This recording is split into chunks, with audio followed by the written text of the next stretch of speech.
Amr bin As atau Sa'ad bin Abi Amr bin As ketika dia membunuh ayahnya dalam peperangan. Dalam peperangan, dia benar-benar menampakkan kalau syadid ala kufar. Dia bersikap keras terhadap orang-orang kafir. Ayahnya sendiri dia larang orang lain untuk membunuhnya. Saya sendiri yang membunuh. Ya. Tapi dalam peperangan, ya, dalam peperangan. Kalau kondisinya yang tidak perang ya tidak seperti itu. Ya. Jadi ada kondisi yang tergantung kepada ya, nanti kepada kondisi. Tapi begitulah para sahabat itu puncaknya ya, mereka benar-benar menampakkan walaknya, loyalitasnya kepada sesama orang yang beriman dan baraknya terhadap orang-orang kafir. Dan secara teorinya seperti itu. Orang mukmin harus melakukan barok kepada orang-orang kafir. Tapi dalam realitanya nanti dalam penerapannya ada khiyarat, ada opsi-opsi disesuaikan dengan kondisi. Kalau dalam peperangan bisa saja sampai pada tingkatan membunuh. Ya. Tapi kalau tidak dalam peperangan ya tidak, ya, nanti disesuaikan. Tapi ini adillatin 'alal mu'minin, a'izzatin 'alal kafirin. Ya. Jangan bersikap kebalikannya. Realita yang ada kadang-kadang kan tidak seperti itu. Pemimpin yang mukmin kepada rakyatnya yang sesama orang yang beriman kerasnya bukan main. Dibunuh-bunuhin jangan sekalian. Dan kita lihat bagaimana kondisinya sekarang ini, ya kan? Padahal sama-sama itu. Kiblatnya sama Ka'bah, Tuhannya sama-sama Allah, nabinya sama Muhammad gitu kan. Allahu a'lam ya. Kita hanya sementara itu tidak akan mereka lakukan kepada orang-orang. Wa ya a'izzatin adillatin 'alal mu'minin, a'izzatin 'alal kafirin. Nah, kemudian sifatnya lagi yujahiduna fi sabilillah. Mereka selalu berjihad di jalan Allah Subhanahu wa taala.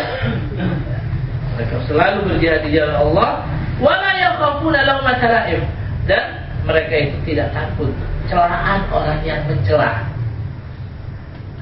Mereka tidak takut celaan orang yang mencela. Ini menyinggung orang munafik yang pada zaman Nabi sallallahu alaihi wasallam karena kondisi tidak memungkinkan, sebagian orang munafik itu kondisinya tidak memungkinkan untuk tidak ikut. Ya kalau bisa mereka tidak ikut. Cuman kalau terpaksa ikut, ya, mereka damping duduk jamaah sekalian. Kenapa? Karena khawatir, ya, khawatir orang-orang kafir yang tahu, ya, yang mengetahui keikutsertaan dia dalam jihad itu nanti akan nanyain, kenapa kok kamu ikut, gitu kan? Ntar dipersalahkan itu, gitu kan? Mereka damping duduk. Mereka khawatir dengan itu. Tapi orang-orang yang beriman enggak. La yakhafuna billahi lawmata la'im. Orang nanti mau komentar apa gitu kan. Yang penting mereka melakukan itu, jihad itu lillahi ta'ala. Dzalika fadlullah yu'tihi man yasha. Itu adalah karunia Allah Subhanahu wa taala yang Allah berikan kepada siapa yang dikehendaki. Wallahu wasi'un alim, dan Allah Maha luas rahmatnya, karunianya, dan maha mengetahui. Jangan sekalian, dari ayat yang kedua ini mungkin bisa kita ambil tanda orang-orang, ya, atau sifat orang-orang yang mencintai Allah, atau tanda orang yang mencintai Allah dan dicintai oleh Allah Subhanahu wa taala. Adillatin 'alal mu'minin, cinta kasih kepada sesama mukmin, kemudian keras, ya, tegas kepada orang-orang kafir, suka berjihad di jalan Allah Subhanahu wa taala, dan kalau mereka beramal lillahi taala, dia tidak takut komentar orang dari semacam. Baik, jemaah sekalian, hadis pertama yang disebutkan oleh Imam An-Nawawi ini adalah hadis yang diriwayatkan oleh Abi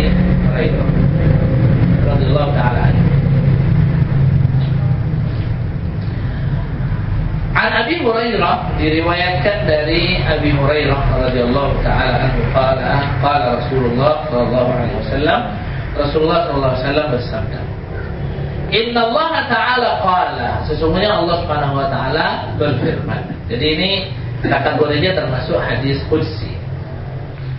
Hadis qudsi itu maknanya dari Allah Subhanahu wa taala, ya, kemudian redaksinya dari Nabi sallallahu alaihi wasallam, tapi dinisbatkan kepada Allah Subhanahu wa taala. Tapi kalau ayat Al-Qur'an, bedanya kalau ayat Al-Qur'an makna dan redaksinya itu dari Allah Subhanahu wa taala semua. Tidak ada pengurangan, tidak ada penambahan. Semuanya sama. Allah Subhanahu wa taala berfirman, "Man 'adali waliyan." Man 'adali waliyan. Siapa orang yang memusuhi wali.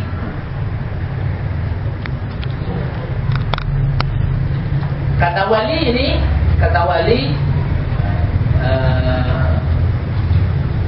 kalau di Indonesia, kalau kita dengar kata wali itu hubungannya dengan karomat biasanya. Yang dimakan makan beling gitu misalnya, ya kan? Atau dia bisa jalan di atas air, nggak jatuh gitu, nggak tenggelam gitu ya. Atau dia mungkin bisa mukul tembok ditembus gitu kan. Atau mungkin di satu waktu dia bisa berada di dua tempat yang berbeda dan lain semacamnya, ya. Yang disebut dengan, ya mungkin bisa disebut dengan karamat dan lain semacamnya, ya. Itu yang ada di benak kita. Tapi kalau secara bahasa sih sebenarnya, ya, al-waliyu itu bisa dari kata al-waliyu disukunin lam dengan lam yang sukun, itu maknanya at-taqarrub. Jadi orang, jadi artinya mendekatkan diri kepada Allah. Maka al-wali yaitu orang yang mendekatkan diri kepada Allah dengan melakukan ibadah. Ada yang bisa juga berasal dari kata al-muwalat. Al-muwalat itu lawan dari al-mu'adat. Jadi kalau mu'adat itu memusuhi. Kalau al-muwalat ini bisa artinya ya kesetiaan. Jadi orang yang mempunyai kesetiaan yang luar biasa kepada Allah Subhanahu wa taala dan dia mengikuti akhirnya perintah Allah Subhanahu wa taala. Kalau Al-Qur'an menyebutkan bahwa wali itu ketika Allah mengatakan ala inna auliya Allah la khaufun 'alaihim wa la hum yahzanun. Wali Allah itu la khaufun 'alaihim. Mereka tidak merasa takut wa la hum yahzanun, dan mereka tidak merasa sedih. Allah menyebutkan siapa mereka? Alladzina amanu wa kanu yattaqun. Itu orang-orang yang beriman dan mereka itu bertakwa kepada Allah. Maka kullu mu'minin taqi wali. Maka setiap orang yang mukmin yang bertakwa adalah wali. Itu definisi kalau kita kembali kepada Al-Quran. Kullu mu'minin taqi wali. Nah nanti jangan kalian dalam Allah Subhanahu wa taala, kalau ketakwaan dan keimanan dari orang ke orang lain itu berbeda-beda, maka berbanding lurus dengan tingkat keimanan dan ketakwaan orang itu sama juga tingkat kewaliannya. Jadi orang yang punya tingkat keimanan yang tinggi atau ketakwaan yang tinggi, maka tingkat kewaliannya juga tinggi. Kalau yang cetek juga ya mas sekalian, ya. Ada yang tidak sampai jadi benar, jadinya wali murid, jadi nggak bisa jadi wali Allah misalnya, ya gara-gara kafir, ya. Karena kullu mukmin, yang jelas kullu mukmin, semua orang yang beriman dan bertakwa itu wali. Cuman ada yang tingkatannya, jadi sesuai dengan tingkatan ketakwaan. Di sini Allah Subhanahu mengatakan man adali waliyan, siapa orang yang memusuhi waliku, faqad adzantuhu bil harbi, maka sungguh aku telah kumandangkan untuk dia itu perang. Aku akan memerangi dia.